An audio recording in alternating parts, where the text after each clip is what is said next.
This Week in Startups is brought to you by DigitalOcean. DigitalOcean provides the easiest cloud platform to deploy, manage, and scale applications. Sign up today and receive a $100 credit at do.co/twist. And LinkedIn. LinkedIn is more than the world's largest professional network. It's also a better way to find great talent. Go to linkedin.com/twist and get a $50 credit towards your first job post. Hey everybody. Welcome to another episode of This Week in Startups. I'm your host, Jason Calacanis. We do this show 100 times a year, and I love doing it. Why? It makes me smarter, talking to intelligent people, founders who want to change the world through the vehicle of startup companies. Well, that's what I do here in Silicon Valley. I invest in startup companies. I have them on the podcast. I talk to investors, and we try to figure out where the future is going and how this technology is going to impact society and our lives. Perhaps one of the most interesting technologies that we've been watching for the past decade is augmented reality. Augmented reality is how would we say it? It's the cousin of virtual reality. Virtual reality, you put in a headset and you're taken to a place far, far away, another world. Augmented reality, you stay in your world, but that world becomes augmented, annotated, with digital assets from the virtual world.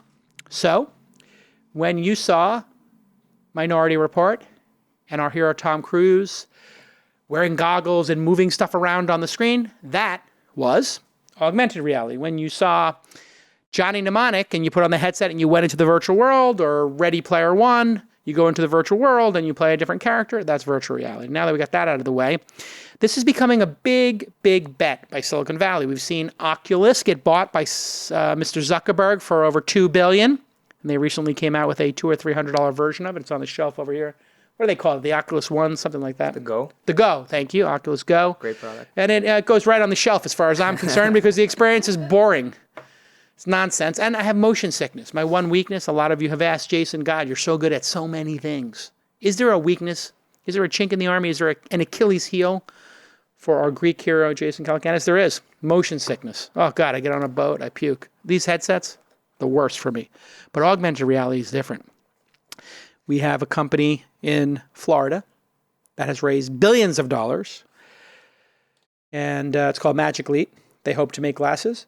Apple is well known to be building glasses, and Tim Cook has said over and over again, I think augmented reality is fascinating. He said it just like that. That's my Tim. I got to work on my Tim Cook impersonation. But he did say that he thought augmented reality was more interesting than virtual reality. He's right.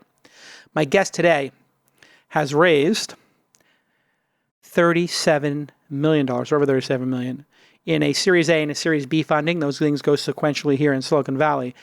And what's notable is that he's got some of the greatest investors in the world, Kleiner Perkins, First Round, Index Ventures, Danny Reimer and those cats, and my friend Bill Gurley's firm, Benchmark, which pound for pound is in the number 1 or 2 slot as far as venture capital firms go today.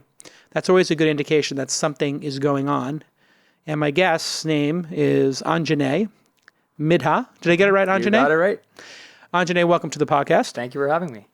You are the co-founder and CEO of Ubiquity6. That's right. And you've raised tens of millions of dollars. 37.5. In just since 2017, is that right? Mm-hmm.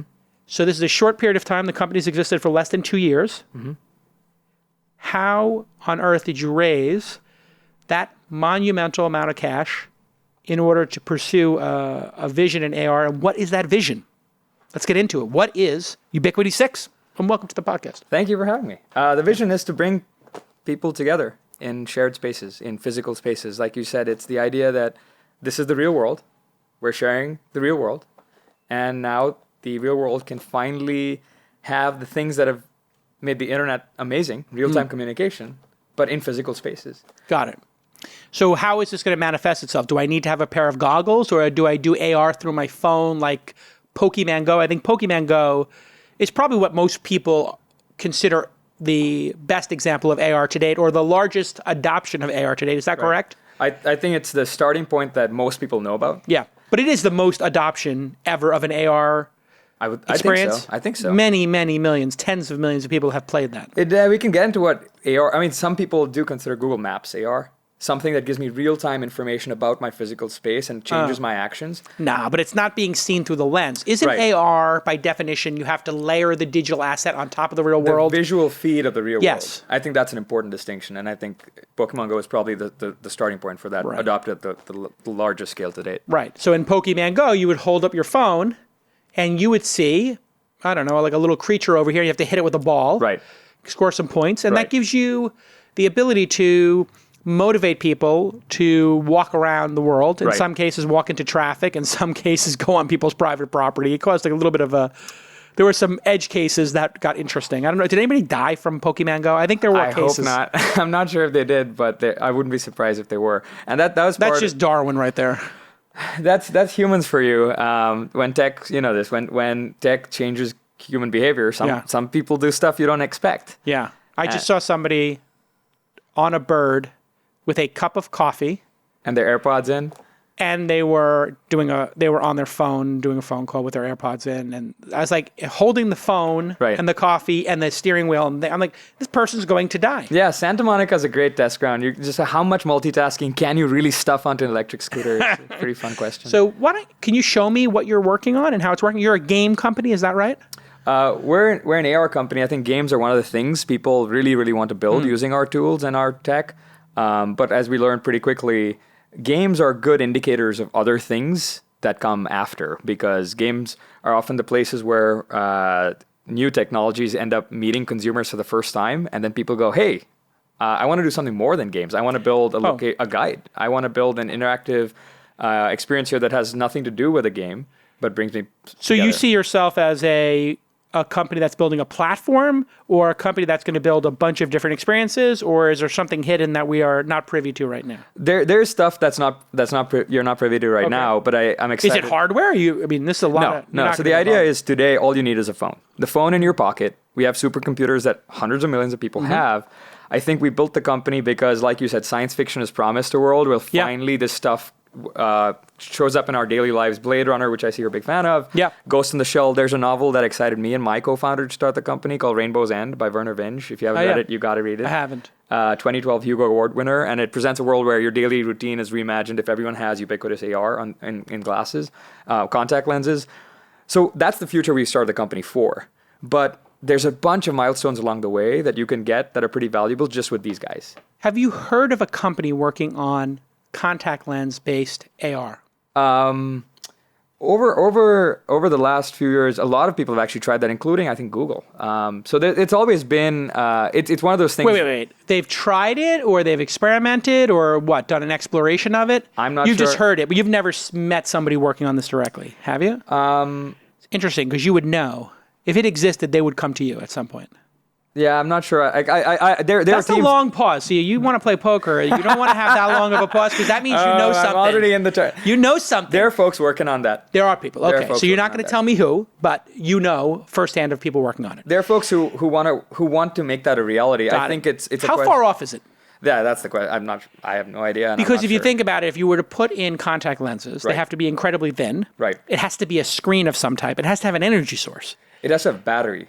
Right. That's what it has to have energy in That's your right, eye. It in makes your no eye. sense. And that's really hard to do with electroconductive batteries, which is the primary technology we use. You'd have to be today. wireless batteries where they'd be getting, like, maybe you'd wear an earpiece or a headset that would maybe send some wireless energy over. Is that maybe Or the idea? you'd have to find a way Inductive? to draw energy from the natural organic sources in your body. Right? Wow.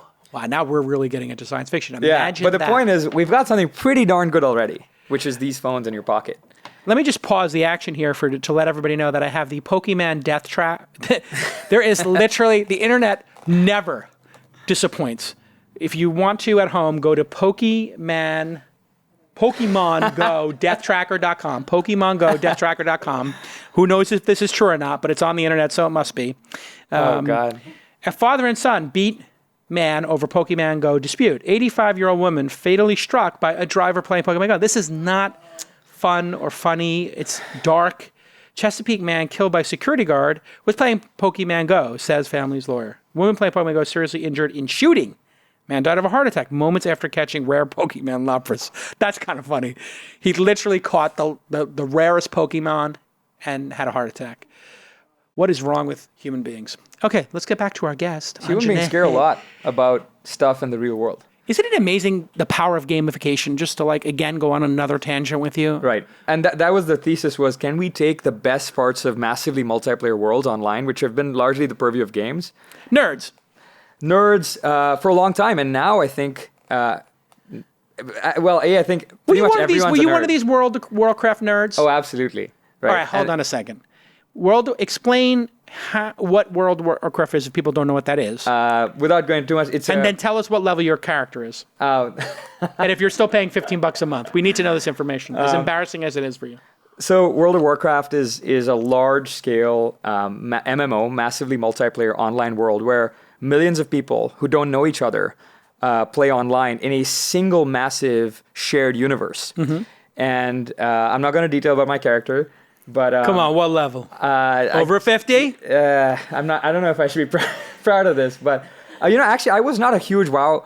I was not as big of a WoW player as some of the other people. I went to school in Singapore, and in Asia, this was the primary way people would socialize. And so actually, people didn't get too focused on their levels. It's interesting. People would get really focused on other aspects of the game that actually often had nothing to do with the gameplay that the creators wanted you to focus on. Like meeting girls or meeting guys? And actually, creativity was a huge part of it. Like making stuff to show off to your friends. Okay. Crafting was a big part of these MMOs. I made something really cool. Here's my skin. And it becomes a proxy for the kind of interactions you expect in the real world. Tell me, Anjney, how many people have been married in Pokemon? I'm joking. That's a question for Emmy Award-winning producer Jackie. Now that we've got the PokemonDeathTracker.com, can you pull up the World of Warcraft Marriages.org webpage so we can see exactly all the marriage trackers? Right. When we get back from this quick break, Anjney is going to show us Ubiquity6's first experience, or you have multiple? Mm-hmm. We have multiple. This is one that was the largest. We'll show you right after Sure. this commercial break. That's called a teaser in the business. When we get back. If you're a startup, you need to have the most reliable, the fastest, and the most affordable infrastructure. And that's where DigitalOcean comes in. They provide the easiest cloud platform to deploy, manage, and scale your applications. 150,000 businesses in the world use them and love them. And Inc. called them one of the world's fastest growing startups. You can rely on DigitalOcean to remove infrastructure friction and deliver industry-leading price and performance. DigitalOcean is, of course, built by developers for developers, and they have a huge learning community with tons of resources and tutorials. And boy, do we have a great deal for you today. If you sign up, you'll receive a $100 credit at do.co.twist. do.co/TWIST. And here is an amazing testimonial from Content Ignite. Since moving to DigitalOcean, our setup is ultimately more capable than what we had before the migration. Downtime has become a rarity, and our hosting costs have decreased by more than 90%. What? Yes, that's right. You're going to get predictable, straightforward billing. You'll always know what you're going to pay. And the flat pricing structure across all data centers and regions makes it even more affordable. Customers love this. You remember Mitch Weiner called into This Week in Startups back in 2010. That's right, 8 years ago. He was working in marketing, and he asked me my advice. I said, go to Techstars and find some co-founders and create something you're passionate about. Well, that's DigitalOcean. And he called back in 2014. He was a guest, actually, on the program, after they raised $37 million from Andreessen Horowitz. So it's very special for me to have DigitalOcean on the podcast and be a supporter of this podcast. This Week in Startups is full circle. 8 years ago, Mitch came on the podcast. So crazy. Anyway, if you want to sign up, and I recommend you do, you'll receive a $100 credit. So go ahead and grab that $100 credit while you can. do.co/twist. do.co/twist. And you will love DigitalOcean. We use it. We love it. It's amazing. Many of my startups are using it, and it's just fabulous. So go ahead and check out do.co/twist and get that $100 credit and get in there and start using that really easy to use, manageable, scalable, and affordable cloud service. There you go. Okay. Thanks again, DigitalOcean. We appreciate your support. Okay, let's get back to this amazing podcast. Hey, everybody. Stick around to the end of the show when I, Jason Calacanis, will tell you something that I love and something that I hate. It's a new feature on This Week in Startups. So remind me at the end of the show, Jackie, to tell you something I love and something I hate. Today on the program, Anjney Midha. That's right. Midha. And his name means Monkey King. Or Monkey King. God. Hanuman monkey is god. this monkey god. Hanuman, the monkey god. That's right. In Hindu I knew that mythology. actually, because when I was in high school, we took religion, and they would always talk about the monkey god. Right. Yeah. And it's actually, that's what it means. Yeah. We were a bunch of kids in Brooklyn. We go, Hanuman. There we go. So you are building these AR experiences for those of you just jumping into the podcast. I see you did a public beta with the San Francisco Museum of Modern Art. We did a preview Tell us about that. Yeah, what was that preview? I'm sure I can pull this up. Okay, great. Let's see it. So what you're seeing Hit here- play on that, and let's see if it comes up on our screen. Give us a moment here, and I'm going to sportscast it, or you can sportscast it, because remember, people are listening in large part. So you talked about these large MMOs, Yep. right? And what you're seeing is one of these at the museum where hundreds of people are actually playing a Minecraft-style game with each other. Wow. And they're all placing blocks or selfies of themselves on the ceiling of the museum, and everyone else is seeing that show up on at the same time. With their phones. With their own phones. So this is fascinating for people who are watching. Imagine a cavernous, 3-story atrium type space with a bunch of art nerds running around and tech nerds in San Francisco, and they're playing Tetris, and the ceiling is coming down on them, sort of, and they're putting their pictures up on the cubes, and you look at it through your phone, and that's fascinating. Yeah. So it's like playing some grand game together. Right. Very interesting. The But it has idea nothing to do with art. No, well, the idea is you can create your own art now. Your own I art is see. in the museum. So this is like that paintbrush tool that HoloLens has, right? The That's HoloLens right. has some painting app that people are crazy about. You know what the name of that is? There's actually a few. The one I really like, actually in VR, is called Tilt Brush. But That's Google's Tilt Yeah, that's Brush. Google's, right? Yeah. But the idea is that you can edit a shared space together, but with just your phone. You don't need a $1,000, Yeah. multi-$1,000 piece of hardware or equipment. You just pull up your phone, and now you're in a shared space. And when will you have glasses that don't require cables or a backpack? Right. Just glasses that are, let's say, within 20% of the size of regular glasses, Right. or 30%. In other words, you'd wear them and you might notice that they're AR glasses and Right. thicker than regular ones, but not so insane Right. that you're like, take those off. Like Google Glass would be a good example. Those looked almost normal.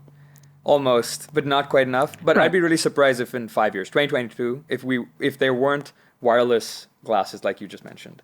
So in 5 years, 2022, Yeah.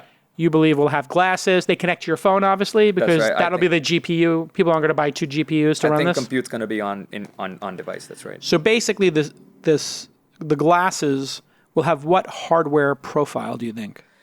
So you got to have rear-facing cameras. I think that's Rear-facing step one. cameras? Yeah, that's right. To understand where. Wait, you what do are you in mean the by world. rear-facing? Facing my eyes or facing out? Looking outwards. Okay. At the world. Okay. And that's because you need to understand where you are Got in it. any space. And I think if you could see here, what's happening here is that there's a map behind the hood, Uh-huh. behind the actual experience, that is good enough for machines to understand where in the world the device is precise to a few centimeters. Got it. And that process is called localization or positioning. Localization, positioning. So Yeah. basically, these cameras Right. have sensors as well that Right. can tell depth, height, and angles. And with computer vision technology, they can basically make a floor reconstruction. plan. A one-for-one mirror of the real world. Right. And And then- that was the thing that was the big breakthrough. When did Right. that breakthrough happen with cameras that were able to do this? I mean, that technology has been around for a decade. Yeah. And they've used it for all kinds of things like geospatial mapping. One discipline of that is called photogrammetry, to scan old like ruins of cultural sites. But to do that on phones that we all have is quite new, and that's kind of what we've been really hard at work working on. Wow, that would be amazing if you went to Machu Picchu. Is that how you pronounce it? Machu Picchu, yeah. Imagine going to Machu Picchu, or to you're scuba diving and you see some wreck, Right. and you're diving some wreck, Right. and you turn on your scuba glasses, Right. and all of a sudden it shows you the full ship. So if the bow was collapsed Right. and it had cannons on it, you could actually see where they were. You can see an overlay. An overlay. Of a real-time so view cool. at another time in space. Is anybody working on scuba glasses that are AR? That's Yeah, a water fascinating kind of idea. makes it one step at a time, Jason. One step at a time. Yeah. So you think in 5 years, I'd be surprised if we didn't have at least dev kits. so the that. hardware profile will be the cameras facing out and some Right. sensors. So that costs $100, maybe $200 in camera technology, maybe 100. Yeah, with these days. commodity sensors. You can use a commodity camera for that. Right. So that maybe it'd be $50 or something. right now and be going down? At scale, that's it. Maybe even cheaper, but Maybe that's cheaper. right. Yeah, you could get. Yes, that's right. Then you need some battery, and that's easy. Yep. And then what else will be in them? You have to have some sort of display that projects it onto your eyeball. There's two other things you need. Yeah. Well, there's two things you need. You need a camera, and you need an IMU, which is an inertial measurement unit. An inertial measuring unit. That's right. IMU. What does that mean? That's a Speak English, please, on the podcast. So an inertial measurement unit is actually something pretty much all of us have. It consists of, for example, on my phone, a gyroscope and an accelerometer. Okay, great. We know what those are. Exactly. Gyroscope lets you know your position. Right, exactly. It's sort of like, you could think of a gyroscope like when you had a leveling tool when you were doing construction. It would tell you if the gives ruler, you rotation. Yeah, the rotation. It gives you rotation. And the pitch and the yaw and everything. That's right. Rotation, 3 degrees. That's the gyroscope. That's right. And the other piece is the accelerometer. accelerometer, which tells you how fast you're moving, the velocity. That's right. How do those? Do you know how those sensors work? Or is there fluid in them or something that does this? Well, there's various implementations of them. The one on our phones are largely digital gyroscopes, so there's no fluid. Yeah.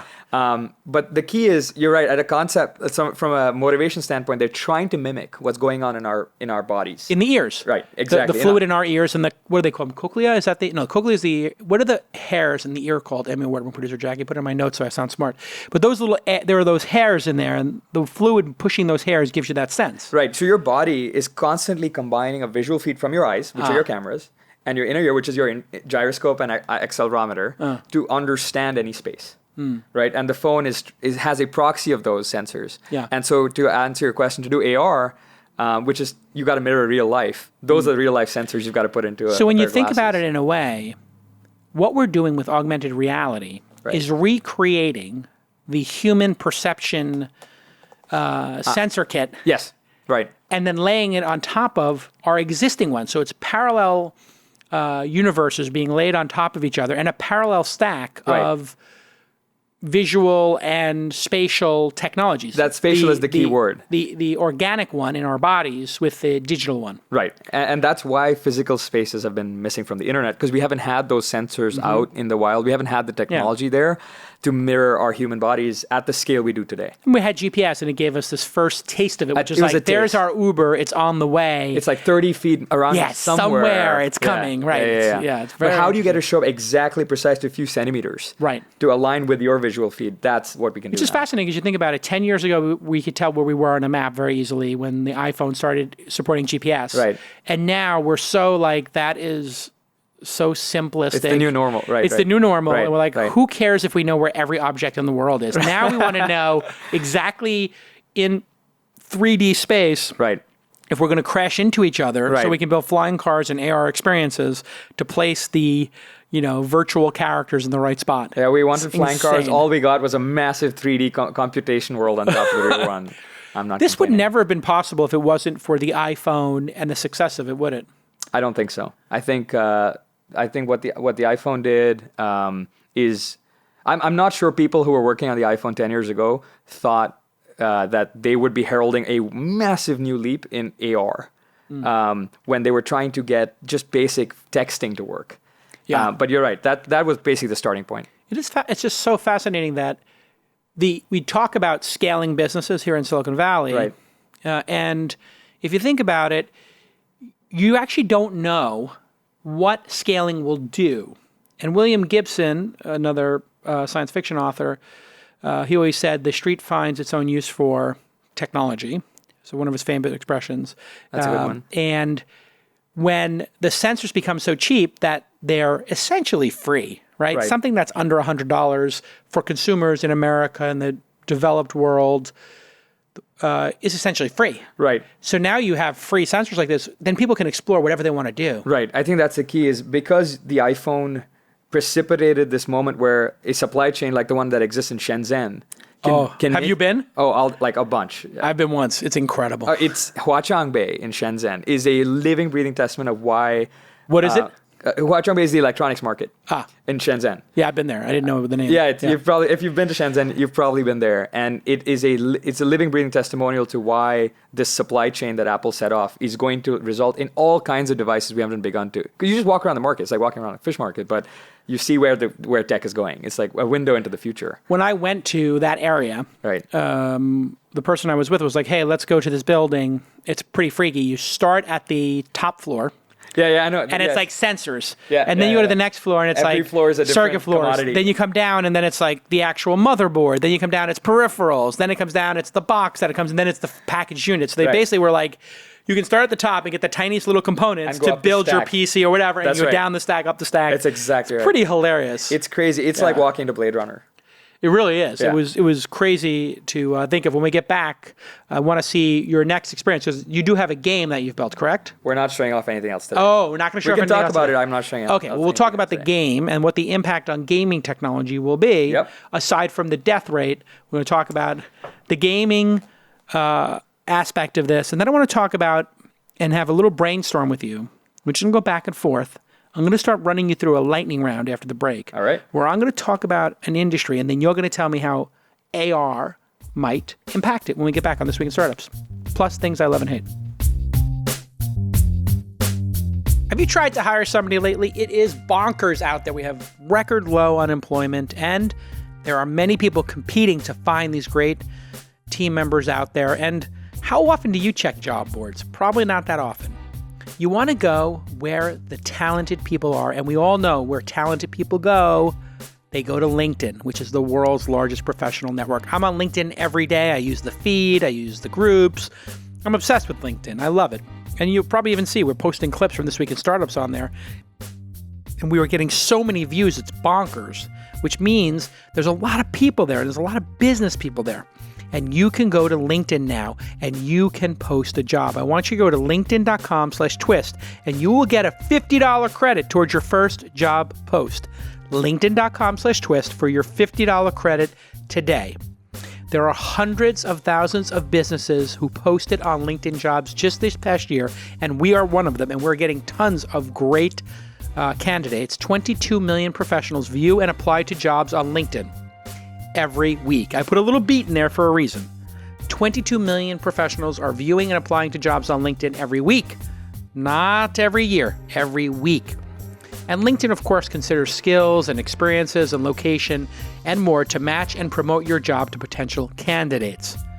Businesses rate LinkedIn jobs 40% higher than job boards at delivering quality candidates. I know this is true. I'm surprised it's only 40%. I think it's 100%. A business is only as strong as its people. You know that. And every hire matters, especially in a startup company or a high growth company. Each position is precious. You want to get the best person, and the best place to get the best person is LinkedIn. So I want you right now to go to linkedin.com/twist, linkedin.com/TWIST, and get that $50 credit. Terms and conditions apply.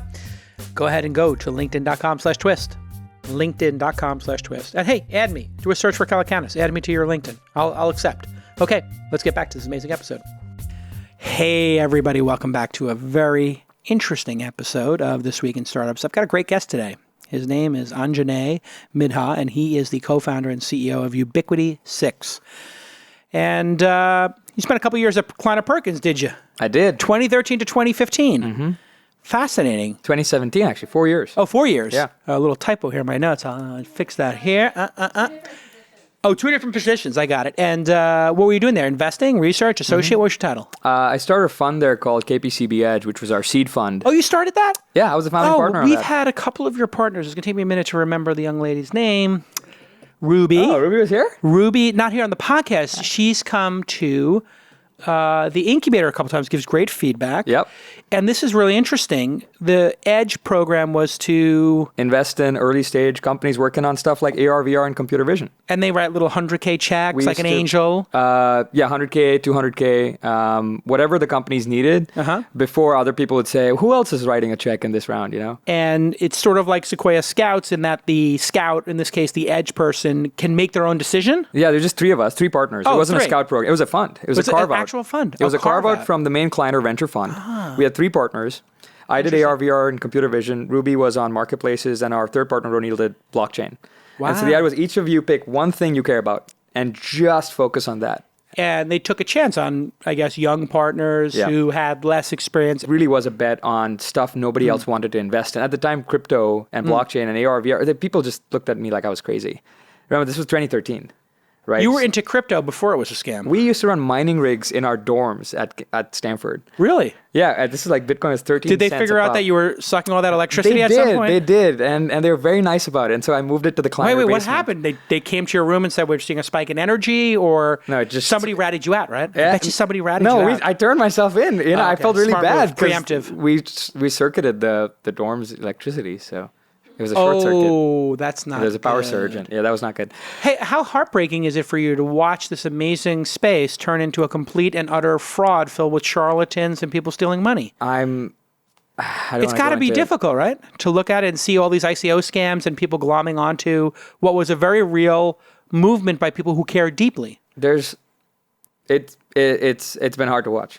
It's hard to watch. That's what people don't understand is the people who started the crypto revolution were in it not for money, not to make a quick buck. They were in it because they had principles. What do you think those core principles were in 2013, 2014, 2015? We were doing it for one reason. It was censorship resistance. Really? We were mining those coins to send them to activists overseas who wouldn't be able to receive traditional funds via bank accounts. That was the only motivation. That's the whole idea behind a decentralized, trustless method of value of transfer is that you don't need a central authority. And that's changed completely now, I think. Yeah. Anyway. It's fascinating to me watching it because we, on this program, were one of the first people to figure out this was a thing. And we had many people on here when Bitcoin was $1 or 50 cents or whatever talking about the potential. And it was so exciting. And then I just saw all the people who couldn't make it in the real industry, the real world, like these kind of outcasts or outsiders, charlatans, quick money people. It reminded me exactly what happened in the dot-com boom, which was we were working on something very real. Right. And then all the bankers and greedy people just came in and were like, just make anything, we'll IPO it, spin it out. And that same thing happened with the ICOs here. And now you look at the ICOs, wow, it's like 2,000 of them and 1,900 or 1,600 are MIA and hundreds have shut down. It's like weird. There's some good. Look, what is the good? Where's this going to end up? There's going to be talented people working on actually good use cases for censorship resistance that I think that will get startup funding from great investors and they'll build real companies. It's just going to take a while. You think censorship resistance in today's era of people being very much in favor of censorship? We are living in an era where the majority of Americans, or I don't know if it's the majority, actually, I got to restate that. A significant majority of young people, I think, but I'm not sure about older people, would like to see more censorship. They think that Milo Yiannopoulos, Cernovich, these right-wing guys, the Ku Klux Klan, the alt-righters, who's the conspiracy theorist, maniac from InfoWars, that guy, Alex Jones, they want all of them banned. Your position is you don't need to ban them, you just need to understand that they're fools and racists and garbage.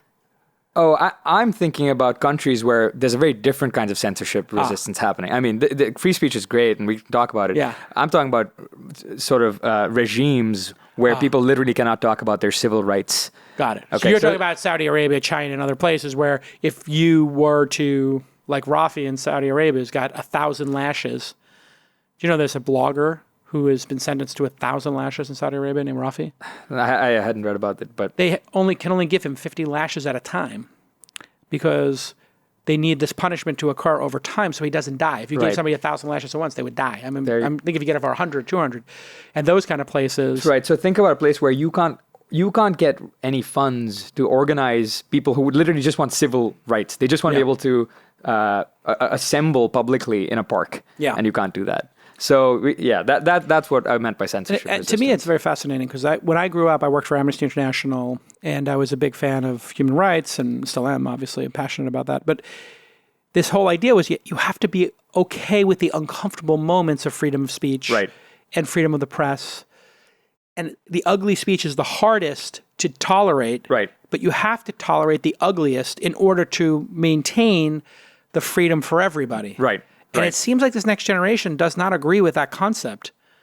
And the ACLU is having I don't know if you know this, ACLU is having a hard time raising money now because if people found out that they fought to allow the Ku Klux Klan to march through the streets, which they did, because they said, listen, we have to protect them too, and if everybody's going to have it, now they're like, we can't do those kind of initiatives. Mm-hmm. It's pretty fascinating. It's a tough thing because I think what gets normalized as okay at any particular point in time and from a zeitgeist is what affects somebody's ability to fight for the freedom of speech or not. One of the things that we end up thinking about a lot with AR is physical spaces. Who owns the rights to say what can be placed here? That is a big issue. Pokemon Go had this very issue, which was people, I don't know if they got sued or not, but people were like, you cannot Pokemon Go up my house. So did they ever reconcile that, like, and say it's just going to be on public streets or don't hop people's fences? I wonder what happened there. This is more homework for Jackie. Yeah, more homework for Jackie. But so how do you view it? Obviously a public space is a public space. Right. As a commercial business, if I wanted to create my, San Francisco, inside the Presidio, which is a public space available to the public, but I create my Presidio, guide. Right.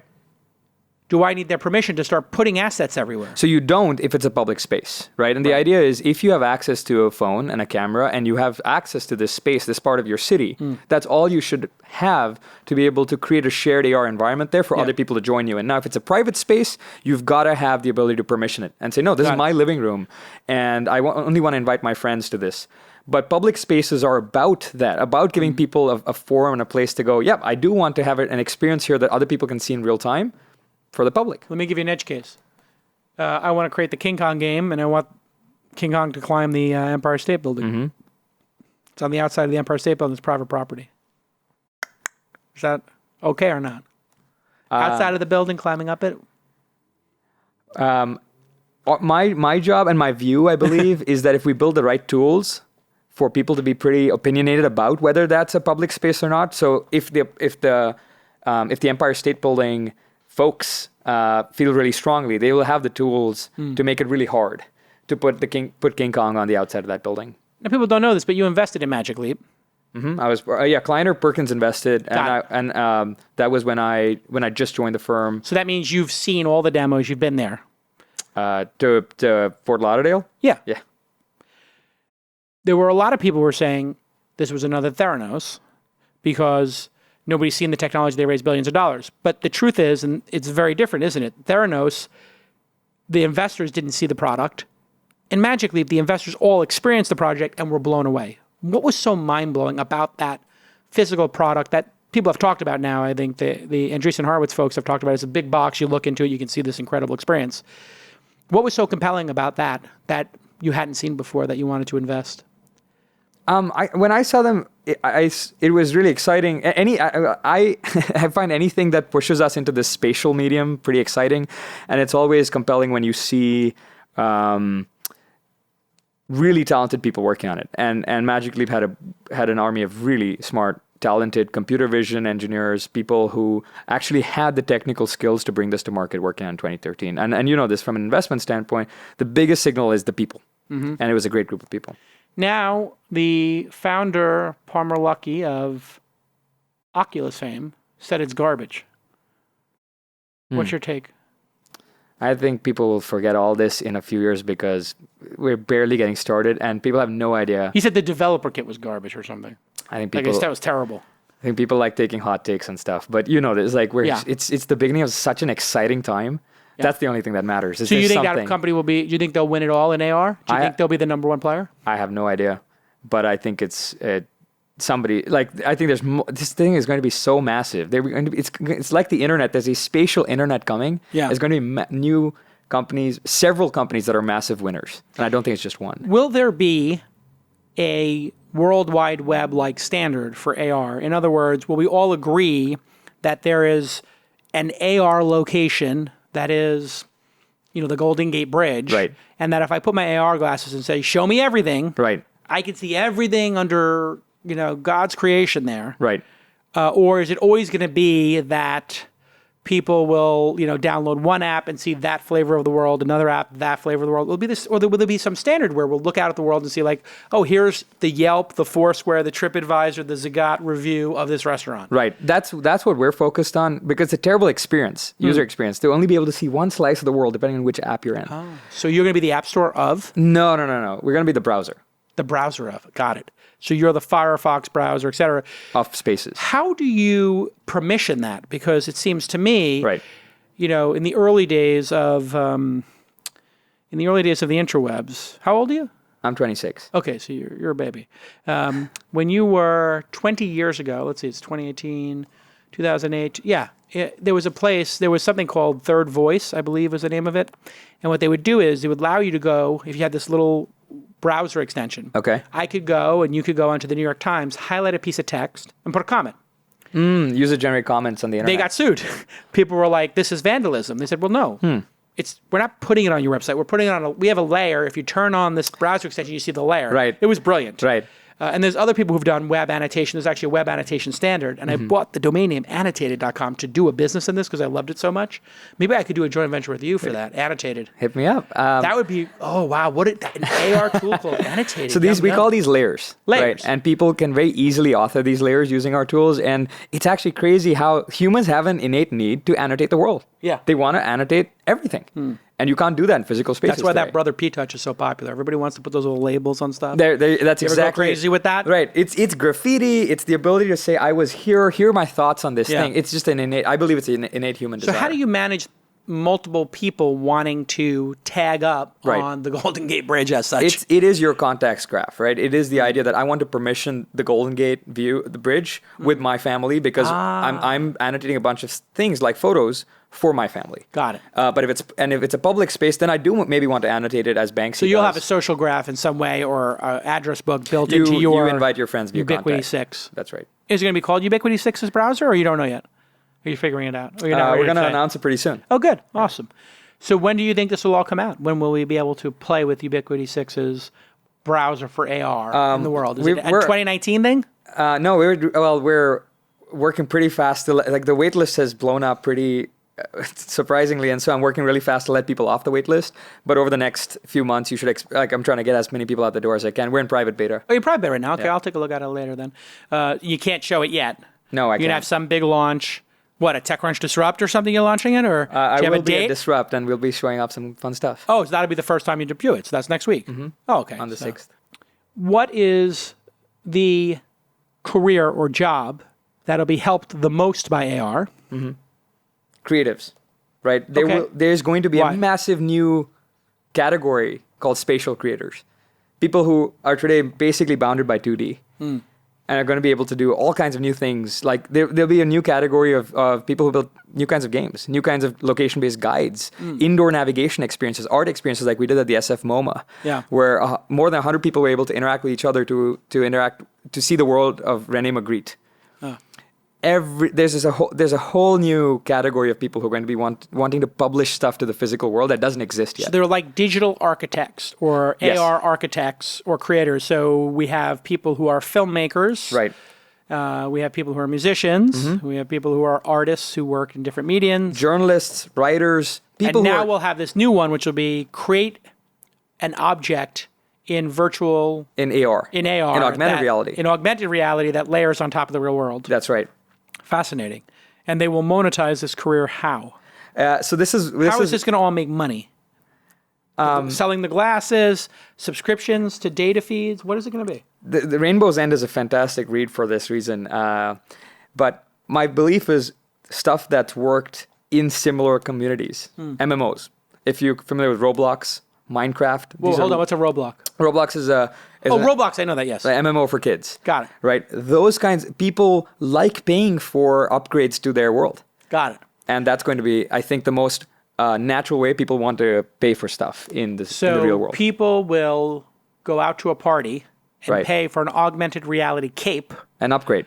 and upgrade that. Right. And they'll pay Gucci or Tom Ford for a cape Right. that they'll wear Right. that doesn't exist in the real world, But everyone but can that see. looks really fly. It looks really fly, and everyone can see it with you. Yeah. That's the core of this. Which people pay for now. Like people are in Fortnite or whatever are paying for dance moves or other little experiences that they can show off, little digital assets, and they cost onesie twosies. And it sounds completely stupid, but so does paying for going to a movie. If you were in the 19 whatevers, before movies became a proper medium, and somebody said, "Oh, you could watch a train go by. Come to this movie theater for $5 to watch for $1 to watch a train go by." People would call you crazy. You're like, "But I could watch a train go by outside anytime. I see trains all the time. I pay nothing." Right. So it's that kind of a thing. What career will be eliminated because of this? Are there jobs that suck that we will be able to get rid of and retire so people could then take on this new career? Because every time these new technologies come out, there's a group of people who win, and there's a group of careers that get retired. I don't want to say they're lost, but we don't have people plugging in. We don't have phone operators anymore. Yeah. Connecting calls. Right. We don't have people in toll booths suffering in a prison cell with carbon monoxide around them with the risk of getting hit by a truck. Right. So we don't have toll booth clerks anymore. Probably billboards. Billboards. Signage is such a hacky way, right? It's such a hacky way to proxy a shared experience with a 2D medium. And it's kind of a legacy industry. It's actually always blows me away how much signage still exists. But I think it's unlikely. If you close your eyes and try to imagine the future 5 years from now when everyone has AR, I think it's hard to envision physical signage. I just got the greatest idea. I'm going to say it right now on the show, but I may cut this out. So if we cut it out and tease everybody, and then we'll go to it. I'm taking notes. But you'll give me your response to it. An ad blocker, an AR ad blocker for the real world, where all commercial messages in the real world, in other words, the Coca-Cola billboard turns into a beautiful Blade Runner poster for me. Right. And some ad on the side of the bus turns into photos from my favorites list of my family. Layer filters, right? I don't want to see your world. Oh my God, an ad blocker for AR. Did you have that idea yet? Be honest. My belief is if it works on the internet, it's going to work on the spatial internet. Did you ever consider that? Did that ever come up in a roadmap meeting? Yes, absolutely. 100%, right? Because people go, well, how soon can I advertise on this? Well, we're not sure we want to allow that, but if we do, you got to have a way to block it. Yeah. I mean, ad replacing. Oh my God. Just replace all the ads in the world with funny, cute animal the slam dunk is when ads don't look like ads. Yeah. Right? No, I mean, we have that now, right? I know I have a friend who he basically searches for, God, how do I say this and not, well, he's the misogynist, not me, but anyway, he searches for bikini photos and then all his targeted ads become bikinis. And this is like, my friend is like, this is how I use targeting. I just search for bikinis for sale, and then everywhere I go, Judge Report, I just see bikini photos. It's awesome. Yeah, no, that's not what I'm thinking. What I'm trying to say is targeted ads. They're immersive and they're fun.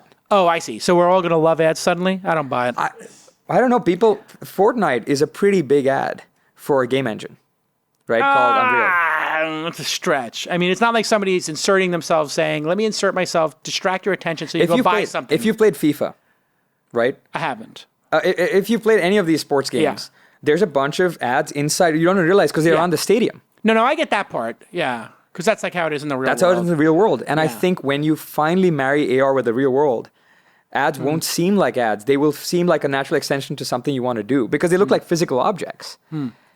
Oh, I see. So I'll be walking down the street and there'll be like the Tesla Roadster 2.0 will be parked. And instead of it looking like a Prius, you replace every Prius with the Tesla Roadster 2.0. So then I have to buy a fifth car. I'm not trying to sell you anything. Is this what you're trying to do? Is this your grand scheme to get me to buy a fifth Tesla? No, that's a really interesting idea, though, if you think about it. If you were a competitor and you're using your solution, you could sell to that you're going to replace every Toyota on the road with the Model 3. Right. So people are like, I don't want to look at Toyotas anymore. I want to look at Model 3s. Being able to program the real world in 3D with software is a pretty mind-blowing people should get ready for that. It's going to come. It's happening. Could I take all hipsters and turn them into characters from like Game of Thrones or Star Wars or the Marvel they can universe? all look like Joffrey and you can just like hack I just want to get rid of every hipster. That would be another great filter for AR. Okay, what about, we hear this a lot with surgeons and pilots and this kind of stuff. Right.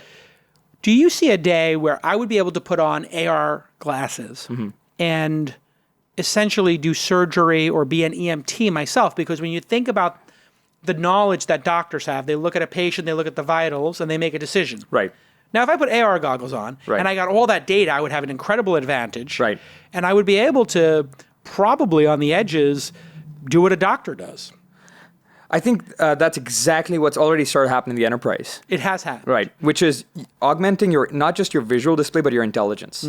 That's already starting to happen, and I think that's one of the reasons some things like the HoloLens have had some meaningful adoption in the enterprise sometimes because that is very valuable. To have a remote person telling you, "Hey, Jason, here's what you got to do right now," is very valuable. Got it. All right. Well, I think we figured it out. AR is going to change everything. I believe so. You're going to do it on the phones to start. And then we're going to have glasses at some point. We all know Apple's working on them. When do you think Apple's glasses come out? If you had to take a guess. There's a lot of talk about 2020 being a magical year for AR and Apple. Why? Just rumors. Oh, just rumors. Got it. Yeah.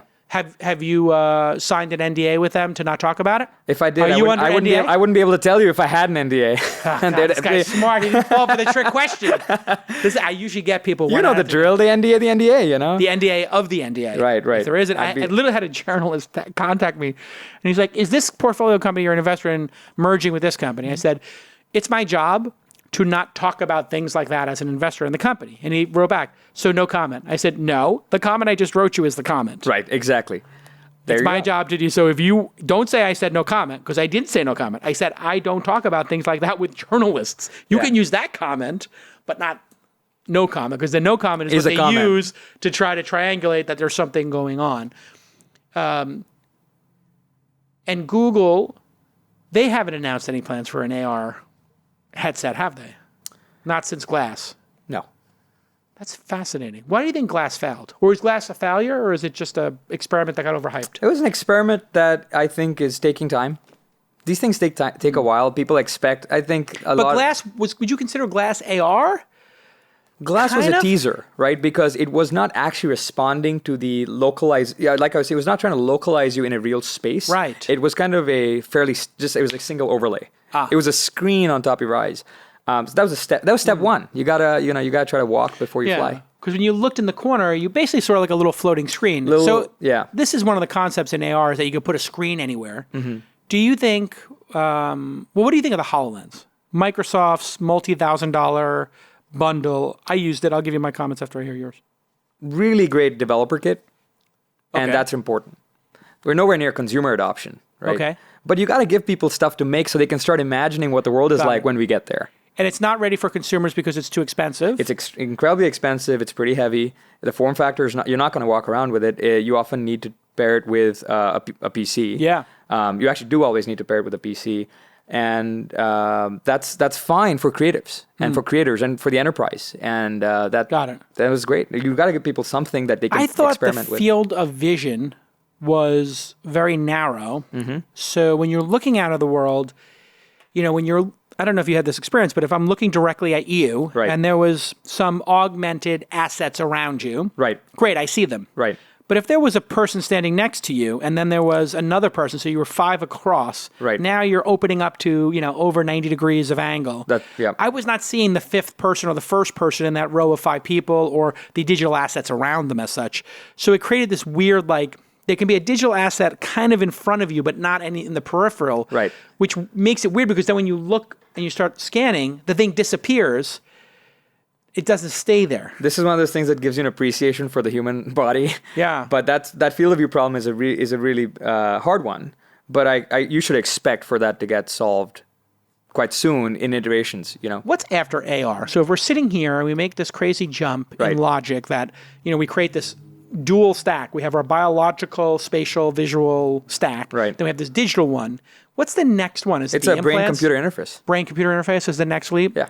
So we went from PCs to mobile to wearables, VR, AR then, maybe contact lenses, so like the ultimate unobtrusive AR. Right, ambient AR. Ambient AR. That's what it's called when you don't actually know it's happening, or it's not... It's not obtrusive, right? It's always on, and it's able to augment in useful ways without you having to sort of explicitly say, can you please turn on this experience right now? It's able to intelligently just come into your life and say, hey, I know you're trying to do this. Let me help you with that. Are you building for Magic Leap? Because that's public now that they have Magic Leaps out there, right? We do have dev kits. You have the dev kits. Yep.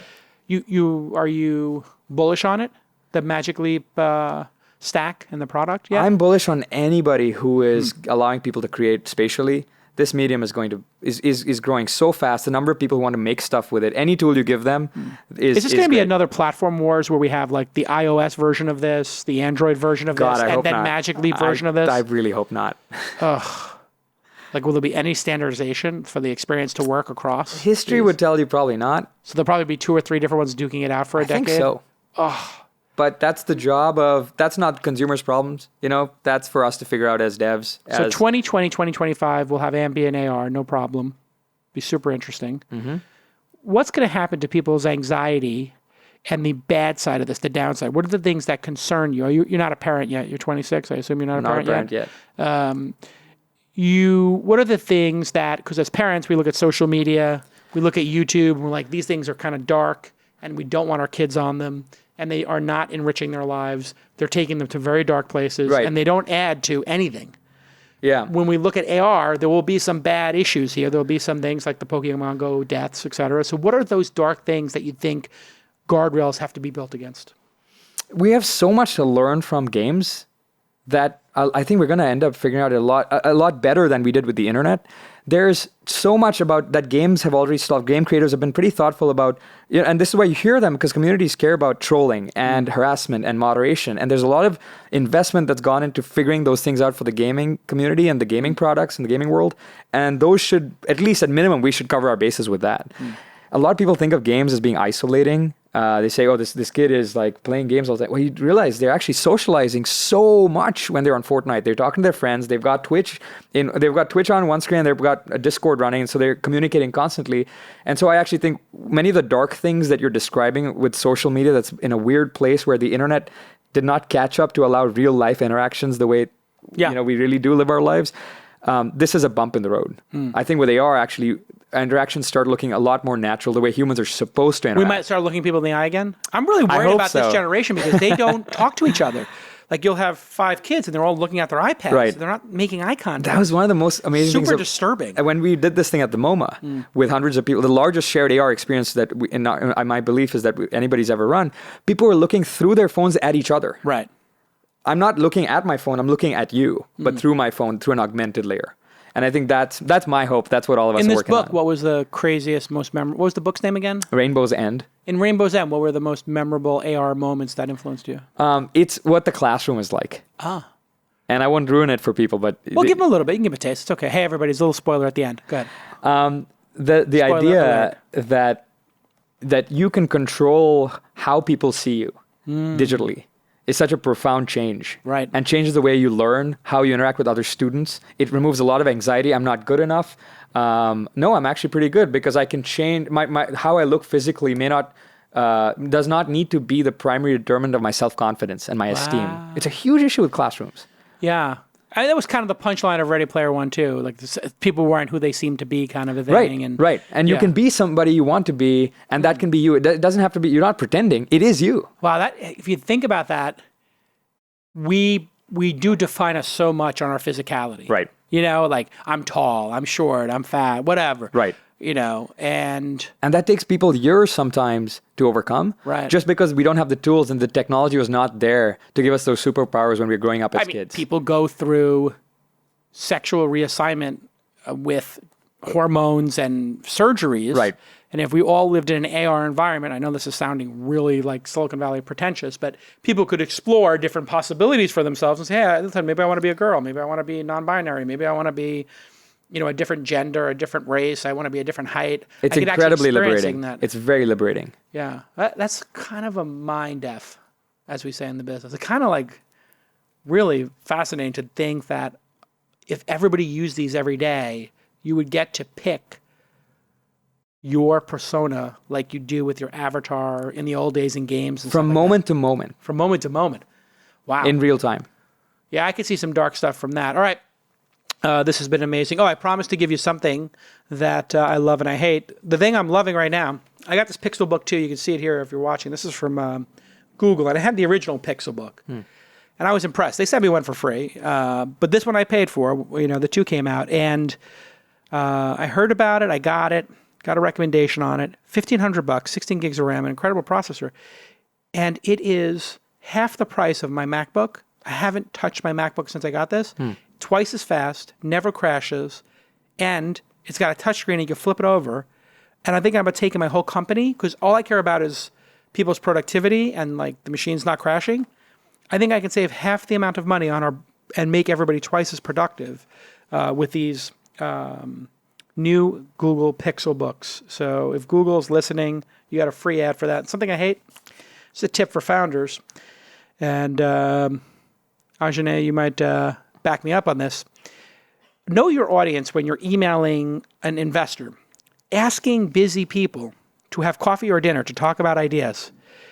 In 2018, after every single person who said you live in an environment where 10,000 startups are funded every year, in existence probably, and there are probably 100,000 that are unfunded, and then there's 100 million people going around with ideas and prototypes, you haven't earned the meeting yet.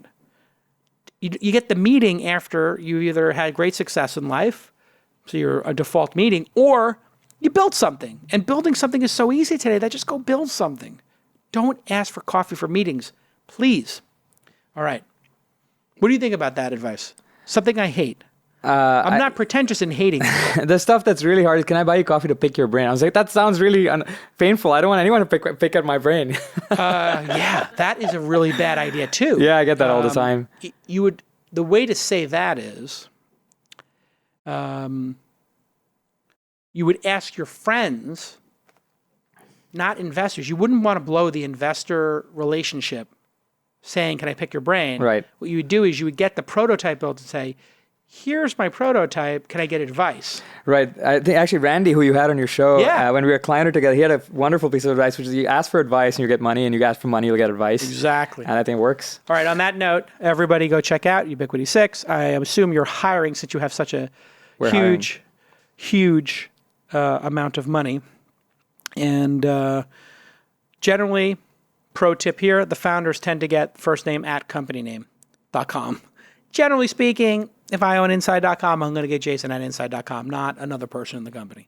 So if you, what are you hiring for? Across the board. Everything. Everything. Computer vision, artists, designers, engineers. If anybody's excited about spatial, creating in a spatial medium, I want to talk to them. You are super excited about this. Quite charming. You're like an AR nerd. You're a space nerd. You really want to see this happen. It's really exciting times to be alive. I don't know. I'm like, I do prefer AR to VR. What I'm hoping is somebody can just, for me, the killer app for AR is going to be if everybody's first name, if they opt into this, and if they're with friend of a friend, it shows me their name above their head. You want the little avatar icon. And I want to know the 3 or 4 friends in a little rainbow from shoulder to shoulder over their head of the friends we know in common the closest. So that when we meet, we're like, oh my God, you know Bill Gates too? Right. Oh my God, when's the last time you saw Bill? We just we start on second base in the relationship, we can start talking, it feels cool. And then imagine you're walking down the street and you see somebody across the street, you look at each other across the street and it says 78% match in terms of our interests. And you're like, well, that's weird. It must be fate. Yeah, exactly. Yeah. The shared experience is so powerfully human. I think that's right. Establishing a shared context with other people. What would the Tinder of AR look like? I have no idea, but I'm excited to see someone try to build it.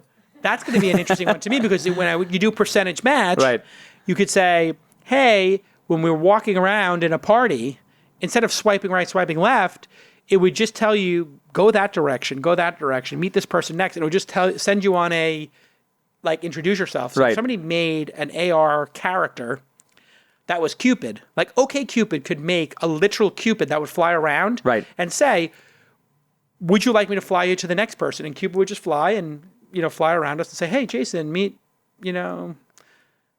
Susan, and Susan, meet Jason, boom, boom, boom. And then all of a sudden you go to the next one. Like a real world Cupid. That's your OkCupid layer, and OkCupid layer in the world.